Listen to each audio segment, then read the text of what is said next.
Hai semua, Assalamualaikum. Siapa yang ada daging korban, lemak korban yang masih banyak lagi tu, jom kita buat nasi kerabu nak? Hari ni Mia buat nasi kerabu lemak bakar bersama daging bakar. Jom tengok apa yang Mia buat. Okey, mula-mula yang ni Mia ambil lemak dulu. Mia memang dah hasilkan lemak dia. So Mia potong-potong.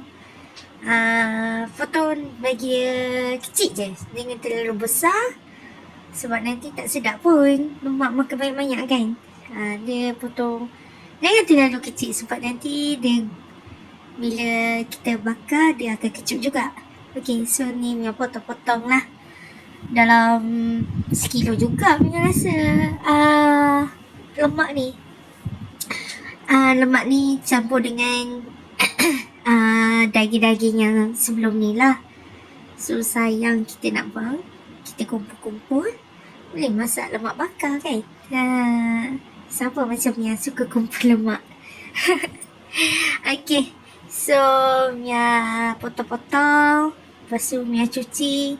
Nampak tak dia punya lemak tu bila dah cair kan, habis berminyak. Memang kena pakai sabun banyak ni. Okay, yang ni Mia cuci dulu supaya dia tak berminyak sangat. Mia tapis-tapis. Lepas tu, lama juga Okay, tapis-tapis dulu.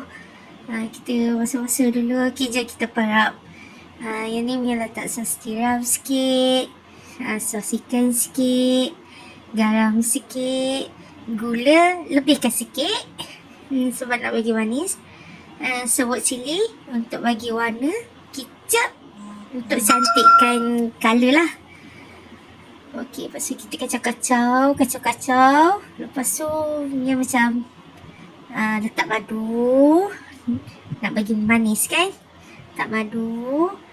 Last sekali Mia rasa Mia letak black pepper.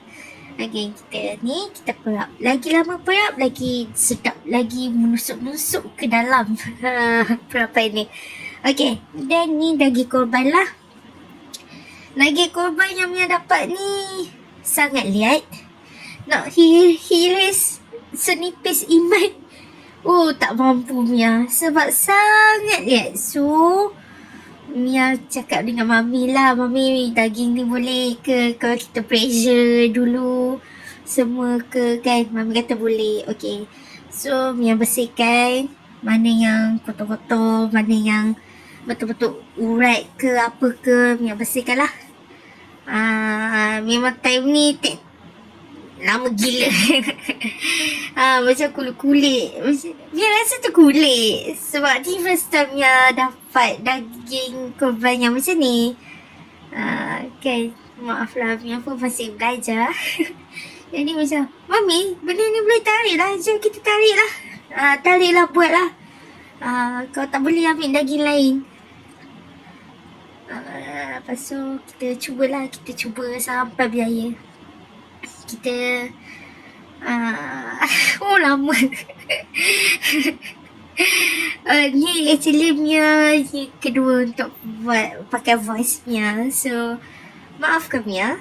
Okay, yang ni kita dah cepat-cepat. Okay, kita cari pressure cooker. Ni nama kata pakai daging yang ada, bukan daging korban. So daging yang ni memang dah set, dah potong siap-siap. So Mia buh je dalam ni, kita pressurekan je, jimat masa. So kita 30 minit. Memang kena 30 minit. Sebab kalau Mia buat 15 minit, maybe dia akan liat lagi. So ni pun potong, okey lah, dia tak hancur sangat.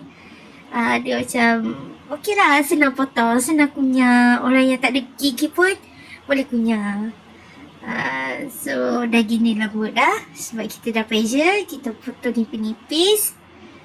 Lepas dah potong-potong nipis, sebab tadi kan Mia campurnya dah potong, so tak banyak lah. Dalam 3-4 je macam tu. Minyak potong-potong. Kita potong-potong lagi. Okay, dah agak-agak semua dah okey-okey. Kita perapkan. Yang ni Mia pakai perencah sate.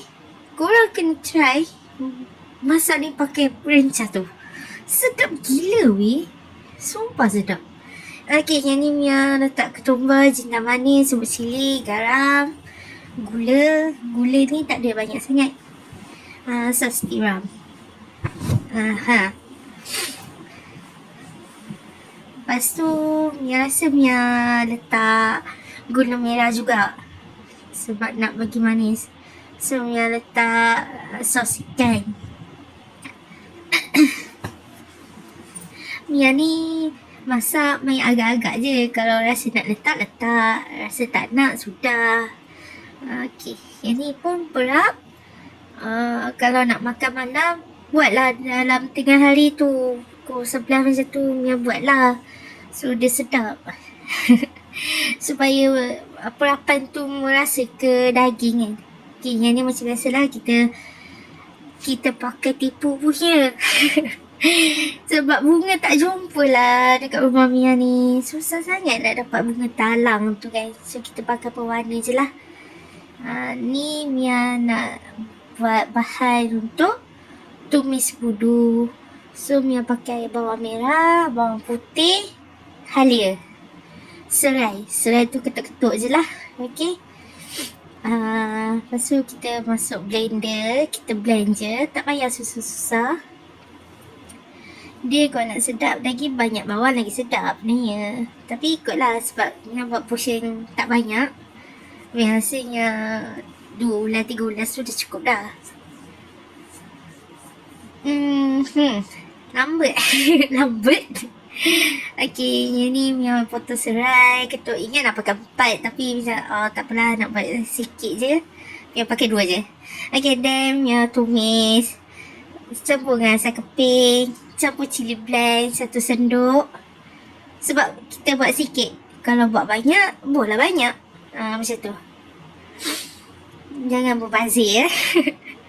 So yang ni Mia pecah minyak sampai 3 kali kot. Mia tambah air. Nampak dah pecah minyak lagi, Mia tambah air lagi. Okay, lepas dah pecah minyak, dah garing semua. Ngam-ngam soy. Dah ngam-ngam, Mia masukkan budu. Budu ni pun Mia tak habiskan, Mia pakai separuh je. Mia masuk gula melaka, gula putih, garam dengan chicken cube sikit. Last sekali Mia masukkan santan. Okay, dah agak-agak pecah minyak, dah masak, dah pekat kuah tu. Kita tutup api lah. Dah siap. Okay, next. Alamak, jatuh dah. Kita buat sambal belacan. Sambal belacan ni kita pakai cili padi merah, cili padi hijau. Kalau korang ada cili merah, masuk je. Mia tak ada. Apa yang ada je kat rumah. Okay, 2 ulas bawang putih. Nanya bawang putih tu lagi banyak, lagi sedap. Okay. Lepas tu bawang merah, tomato. Kalau korang ada limau, masuk limau. Limau kasturi tu blend je sekali. Tapi Mia tak ada. Mia pakai jus lemon je. Lepas tu garam, gula, belacan, sos ikan sikit dengan limau. Air limau yang botol tu kan, korang mesti ada. Okay, sesi membakar lemak. Bukan kita exercise, okay? Ni kita bakar lemak. Okay, yang tu just daging yang diperap tadi. Sumpah sedap. Macam tak cukup, macam tak puas nak makan daging tu. Memang sedap sangat. Macam rasa sate kan. Sedap. Nice, so nice. Okay, bakar lemak ni dia memang lama sikit. Daging tu sekejap sebab kita dah rebus kan. So asalkan nampak garing-garing dah cukup dah. Lemak ni kena lama. So korang jangan letak minyak sebab dia memang akan berminyak-minyak. Penuh satu kuali tu dengan minyak. Tak percaya korang tengoklah. Ni Mia tak letak minyak apa tau. Ha. Nampak kan? Dia dah jadi kecut. Lepas tu berminyak. Okay, next. Yang pakai ulam yang senang dapat. Kacang botol, kubis, kacang panjang. Kacang panjang yang lupa rekod ni. Lepas tu bunga gantan. Bunga gantan yang pakai 2. Ni lah, lepas tu daun kesum. Sepatutnya daun kesum ni kita balut sekali dengan kubis tu senang potong. Ni tidak. Minta maaf lah tak senipis tu. Dia biasa-biasa je. Okay, ni mau potong. Yang ni konon-kononnya nak buat macam kat kedai lah. Lalas memang lupa nak ambil gambar. Memang cuma ada video je. Okey lah. Selamat menikmati. 2 pinggan, babe. 2 pinggan. Sumpah tak tipu. Korang kena try buat sendiri. Baru rasa nikmat dia macam mana, okey? Selamat mencuba. Bismillah.